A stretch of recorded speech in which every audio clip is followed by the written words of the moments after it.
Once again, we have the author of Transcending Fear, Victoria Reynolds. And the last chapter, the very last lesson, is falling in love. Your lessons are magnificent. Falling in love is a sporting challenge that everybody wants to do, and most people are entirely terrified to do. Well, either that or they desperately want it, not understanding that it's something they have such easy access to. We have this perception that falling in love means getting it from someplace else, or that it's something we can possibly lose if we do get it. Because we're putting our eggs all in somebody else's basket. Precisely. That is a great description. That's exactly what it is. Because we think it's something that we have to get. We have this misperception that love is something we get from someone else. And in reality, when we feel love for someone else, it's a reflection of the love that we have within ourselves. So the more love we have for ourselves, the more we feel connected to another person. You're not going to get fulfillment from somebody else, and you're not incomplete without somebody else. You're a complete human being. You were created perfectly complete. And whole. And whole. If you have love, you are fulfilled. You don't have to find it in somebody else to give it to you. It's within yourself. To love yourself is fulfilling. And it doesn't mean arrogance, but most people think that you're not complete and you're not whole unless somebody else makes you whole. Yeah, and that stems from, as children, feeling like we needed to earn love from someone else. So we're born with all of the love. Right. And then at some point we start to feel like we're not enough. Like we're taught through various formats, through parents, through religion, through school, through teachers, through media, through whatever, we start to believe that we're not enough and that we're worth less and that we're valued less. There's something less about us, that we can only get that fulfillment from outside of ourselves. And so we then go through this belief that in order to get full, we have to get that from someone else, not understanding that we were created whole, complete, and perfect, and we just need to remember that. So we imagine that we have to find someone else to complete our emptiness. Or something else. I mean, how many people have a love affair with food? Or a love affair with shoes? Or whatever it is that we think we need to fill ourselves up with something or someone else. And we don't even realize that we are whole and there's a wound that's causing that. A fear. Right. A fear that we're incomplete. Right. So what's really great is that once you start to understand that love is inside of us and that we are complete as ourselves, then when we start to find relationships with people who are already in that same place with themselves, it is amazing. When you have that sense of balance within yourself and that wholeness within yourself, or what some of us might even call holiness, WHOLINESS, that holiness within ourselves, then when we meet other people who have that wholeness, that full acceptance of who they are, that love is such a great tight bond. And it's not, when we have this sense of incompletion and we bond with somebody, it's not very tight. It breaks apart pretty easy. Well, somebody's always needy and depleting somebody else. And it's clingy. And when you have that, where you're whole and someone else is whole, it's just this beautiful commingling almost. And when you separate, you're still whole. And I've mentioned off camera before, when I met my husband, I had come to a place in my life where I felt very balanced within myself and I felt very whole with where I was at that present time 20 years ago. And so when I met him, I felt like I was a delicious piece of cake. Like I am an awesome piece of chocolate cake. I don't know why chocolate, because it's just my favorite. I was a delicious piece of cake. My husband was just the icing on the cake. I was perfectly delicious without the icing. Icing makes it even better, but that doesn't mean that I'm not complete without it. Cake is perfectly good with milk instead of ice cream. Cake is perfectly good with ice cream instead of icing. It's just a complement to that thing that is already whole. That's really beautiful. So many people think that they must find their fulfillment with someone else or through someone else, and then they're always empty and they're always needy and they're always unhappy because they aren't fulfilled. Somebody else can't be fulfilled for them. Right. And yet they resent and cry and have a broken heart because somebody else didn't fulfill them. They have no idea that the fulfillment comes from them, their self-acceptance, their personal forgiveness, their ability to take charge for their decisions. Someone else is not responsible for your decisions and your fulfillment. Yep. But that is the position of a child. So many of us don't grow up. Why? Well, because we're still looking for acceptance. We're still looking for mommy's and daddy's acceptance, other people's acceptance. If we live in a childhood where we know that we're loved unconditionally, we don't feel the need to get that from someone else. I tell my kids all the time to love themselves no matter what. This concept of unconditional love has never been taught to us. Most people have no clue what unconditional love is. We chatter about it, but we really don't get it. Unconditional love really is unconditional. It has no strings attached. I love you no matter what. I love me no matter what. There's nothing I can do to make me not love myself.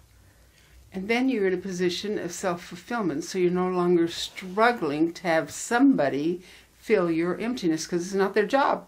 It's not their job. It is nobody else's job to make me happy. That's right. They weren't put on this earth to serve my incompleteness. Exactly. Nobody else is put on earth to serve anyone else in that sense. It's that misperception of service and servitude again. It's like nobody was put on earth to serve me. And to make me feel better about myself and to buy me stuff that makes me happy. It's an inside job. And all of that stems, all finding that love, really falling in love with life and falling in love with ourselves begins with self-awareness. We have to first choose that that's what we want. If we really want the happily ever after we all say we want, if we all want that inner peace we all say we want, if we all want that heaven on earth we're always gabbing about, if we really want that, it starts inside every single one of us, in self-awareness. First, we have to become aware that that's what we want. Then we have to be willing to do what it takes to get there. And what it takes to get there is to look in the mirror and be honest with yourself and everyone else and be who you are genuinely. Right, and to get to that place, because who you are genuinely is love. Right. We are love in a body. And to get to that place, you got to be willing to peel off the layers. Look at every belief you have and peel off the layers of false beliefs. It's underneath all of those fear-based beliefs. There is only love. What's great when you get to that point is you get to experience what it really means to be alive. This absolute deliciousness that comes with being a human being. It is, the sight, sound, touch, taste, feel. Getting to be human is amazing.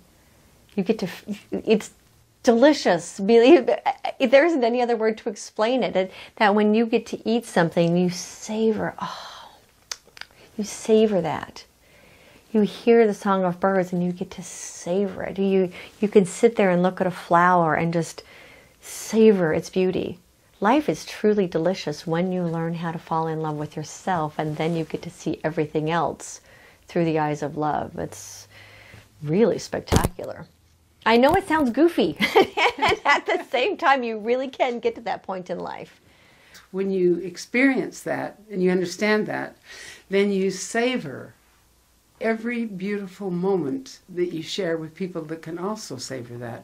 You savor it anyway, but when you reach that point where someone comprehends that, shares that, understands that, it's really, really a bond of emotional, intellectual understanding that is beyond comprehension, because you didn't have it before. You never had it before in your life. Because you were too hungry seeking acceptance, too hungry pleasing everybody else, too hungry being afraid, too hungry wanting somebody else to fix your world. And how empowering it is to know you can do it yourself. Yeah, and it's really wild. When you go into a place where everybody has that sense of self-fulfillment, it's not selflessness, selflessness. It's that feeling of being whole and complete. And if you're not there yet, it could be like, well, this place is way too positive for me. I got to get out of here. You're way too positive. I got to get away from you. But for those of us that are there, you can tell you walk into a place where everyone is in that space, and we all have these like radiant, beaming smiles on our face. And it's fascinating that you can be in an entire room of all of these different kinds of people, and you know your people. It's like, oh, there's one. I know that face. Because it is so palpable and so radiant that you see it energetically across the room in another person, because you get that they are where you are. You do. Yeah. Yeah. Yeah, you do. You could be in a whole room of negative people and just laser focus on the person that has that same mindset, that same frame of perspective that you have, because that literally it radiates, it's palpating, and that's what you want to be around. You no longer have any interest whatsoever in hanging out with anybody with negativity, with a negative attitude, with a heavy. You can be in their presence for a few minutes, and after a while you're like, oh, I'm done with that. I don't have room in my life for negative people. Well, we have not that I can't assist them and hope to be a teacher to help lift them up into a more positive state of being. It's just so draining. It is draining to be around negativity. If you have to be and you want to make a career out of it, helping people out of it, that's one thing. But to live in it and steep your own life in it, I think is not good. And ultimately, we can't make someone else happy. The only thing we can do is help show the way. That's right. And the choice is there. And the choice is ultimately theirs. Correct. Because we can't force our beliefs on someone else anyway. And whose right is it to force? That'd be any different. How is forcing my beliefs on someone else any different than someone else forcing their beliefs on me? Then it becomes my dogma being forced on someone else. And sooner or later, your karma runs over your dogma. Not going to happen. You're right. There's nothing you can do to make anybody do anything.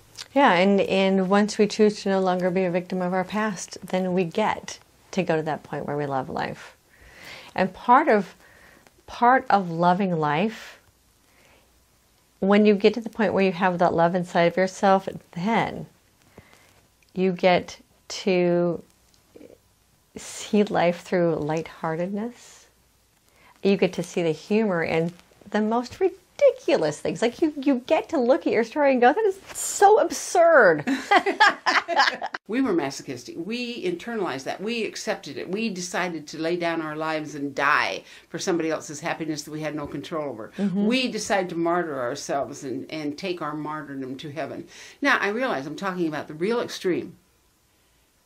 But break the extreme down, whether the problem is little or big. It's the same problem. Mm-hmm. And the answer is exactly the same. It doesn't matter how big it is or little it is. The answer is the same. Do you look at yourself in the mirror and say, I never respected myself. Of course they never respected me. I must stop. My beginning of being whole is based on self-respect and love. If I don't love me, I have no love to give.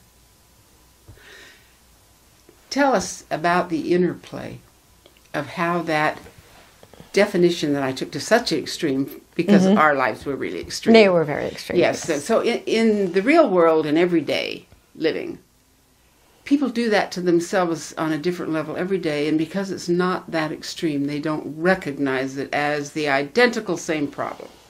Well, it's other people taking on other people's stuff. Ultimately, we drag other people's baggage around with us, thinking that we have to, that somehow we put our own label on it.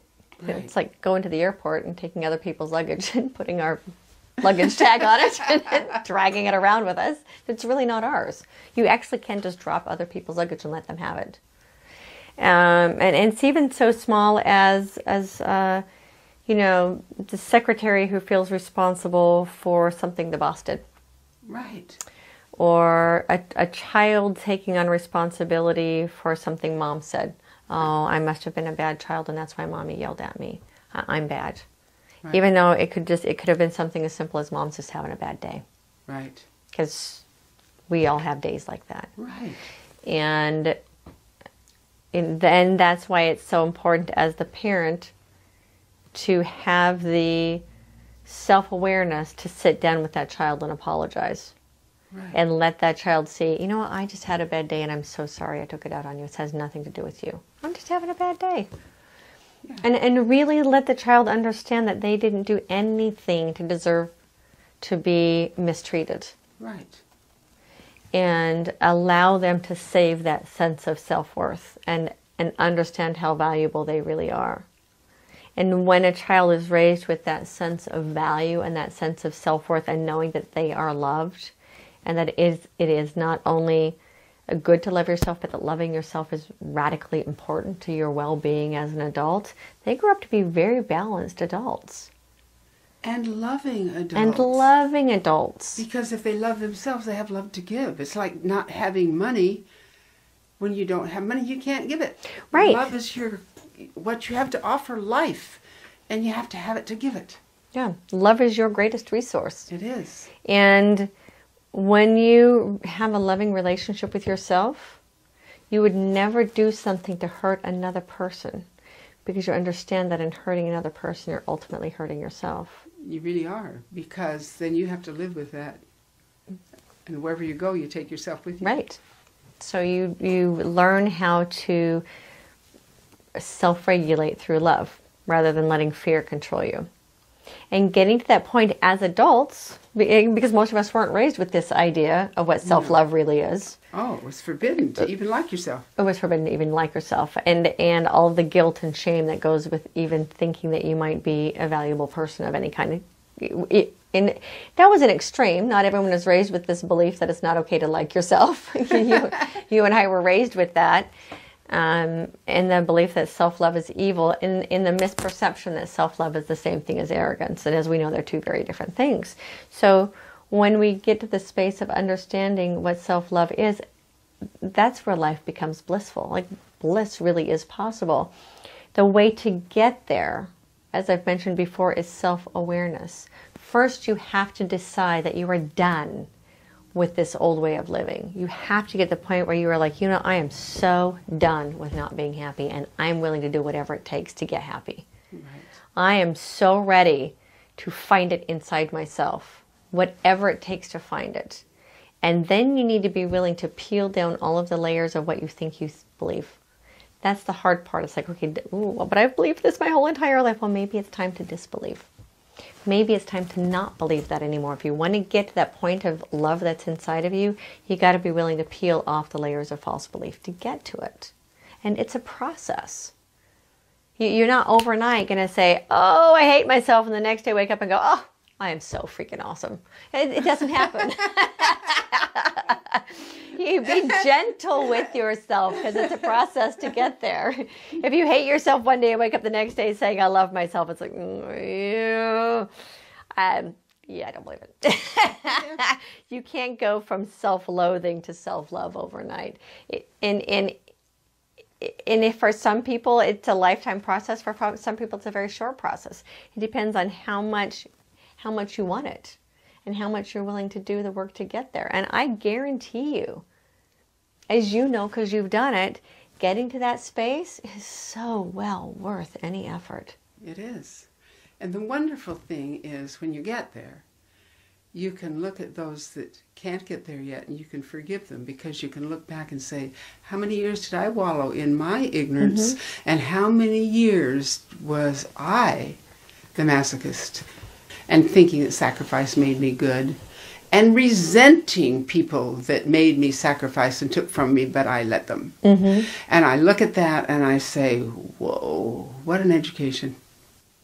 Well, and it really allows us to then see everything and everyone through the eyes of compassion. And, you know, compassion, as we know, or I think I've mentioned before, means with suffering. Right. So when we hold ourselves in compassion, first compassion for our own suffering, that's how we heal it. Right. That's what compassion means, is taking off the bandages and applying love and compassion to the wound until it heals itself. So first we hold ourselves in that compassion in the healing process. Right. And then we're able to hold that compassion for others who we see in that woundedness. And ultimately we can hold all of humanity in compassion and see the woundedness and help heal the whole of humanity. It is possible to heal the whole of humanity, and it begins with healing ourselves. I think that once a person really understands that it really can be done, those that really want to do it are going to do it if they choose to, and there'll be a lot of people that choose to because they really want to. They don't know why they feel empty. They don't know why they feel incomplete because they're not incomplete. They haven't found their way back to their fullness of themselves. They haven't found their way back to the wholeness that they were actually born with. And which is, for me, I call that coming home to me. Yes. So when you finally come back to yourself, you realize that you were never something else to begin with. That's right, because who you are is wonderful. All of the gifts that you love are still in you. And all of the joy that you wanted to have is right there. Just take the cloud off of it. So what's so great about that is that you get to have literally a rebirth. The best part is you get to start life all over again with this whole new perspective and all of those years of wisdom on top of it. It's brilliant. You know, they say wisdom is wasted on the aged. I don't think so. Because you get that midlife transition that we all face. Inevitably, there is a midlife transition. And we get to choose what to do with it. We can take all of those years of wisdom and then do something really amazing with that midlife transition. So we can get to be who we really are on the inside and compound it on all of those amazing years of wisdom and life experiences. And reach back and make that available for other people in bondage to their pain so unnecessarily. Right. So when you get to the point where you have transcended fear, or the majority of it, transcend actually means to rise above and beyond. It doesn't mean that fear no longer exists. I mean, it exists. We live in this place where fear is a part of our reality. Transcending fear simply means to rise above it, step outside of it, and look at it from a new perspective, so that fear no longer controls us. Fear and all of its many illusions and delusions no longer controls us. We can see it and for what it really is, and we fall in love. And in that falling in love with ourselves, that light that's inside of us just radiates. And we become the example of what is possible. We don't have to tell anyone how to live their life. We don't have to tell anyone this is what they need to do. We don't have to spew our dogma on them. It's simply a matter of walking through life in that love of who we are as an example of what's possible. And just be that. I'm here teaching my own process because I know what's possible in this process. It's the process that my inner therapist taught me how to heal my own life. And in healing my own life in this process, I teach it to others in the hopes that it can help others heal their own life. And what a wonderful thing that is, because we don't want anybody to suffer from the ignorance that binds them into a personal hell. And that's exactly what happens. When you have all this fear that is condemning, that is hating, that is jealous, that all this negative stuff is based on fear. And if you can face the fact that it is fear and not necessarily yours, your fear is superimposed. It's just fear. You don't need it. You can set it aside, recognize it, and back away from it, forgive it, and go on your way. Right, and it's actually kind of fun when you get to that point. So I'll have an old belief come up and I'll go, well, would you look at that?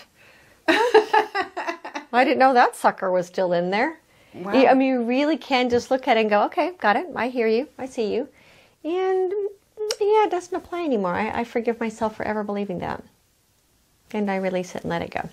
And that's exactly what happens, because as we take this path, then along the way we are doing something that doesn't make sense. Say, oh my goodness, I had no idea that that was still in my mind. And you just get rid of it then, because you know then it's over with. And you can actually make fun of it. It's actually quite hysterical when you see some of it. Yes. It's like, that is still in there somewhere. That is so funny that that's still in there. You don't have to buy into it anymore or beat yourself up over it. It's actually quite funny. You really can get to the point where you see the humor in just about everything. That's really what it means to lighten up. Lighten up physically, lighten up emotionally, lighten up financially, lighten up spiritually. Just lighten up. And enjoy the comedy of life. And enjoy the comedy. Because it is humorous. If you can actually stop being wounded with every jab, it is humorous that we were ever wounded to start with. It is all pretty darn silly when you get to the other side of it. Yes, it is. It's amazing the bondage we put ourselves in our imagination. Yep. As long as we hold ourselves victim to it, and we can choose not to do that anymore. But some people really love to be a victim. I mean, that's their identity card. I'm a victim. Well, yeah. I mean, if you, exactly. So if you choose to maintain that victim mentality, it's because there's something you're getting from it. Well, of course, it works. And at some point, you just decide, I am done with the suffering. Done with it. At some point, it works. Suffering doesn't make me beautiful. On a miserable level, because it's all they know how to do. But when you can drop that and realize that the payoff is horrible, love has a great payoff because it attracts love. It attracts success. It attracts joy. It attracts growth. It attracts everything possible. And it attracts the most amazing people. And negative feelings attract their like. Like attracts like. So the payoff for victimization and martyrdom is really sad. And I see that looking back in the women of our past that we grew up with in our family. The payoff is heartbreaking. Mm-hmm. It's literally heartbreaking. But we can't prevent it. We can only understand, reach out, love them, give them the wisdom we can give them, and the choice is theirs alone. Right. We can't empower anyone. We can only teach them how to empower themselves, ultimately. That's correct. Right. Choice is ultimately theirs alone. This has really been good. I want to thank you for your teaching, for your loving concern, for your kindness, and for the lessons that you give everybody, not just women, the things that you provide, the lessons and the outlines and the exercises in your book, not just there, but your public speaking, your website, and all that you do.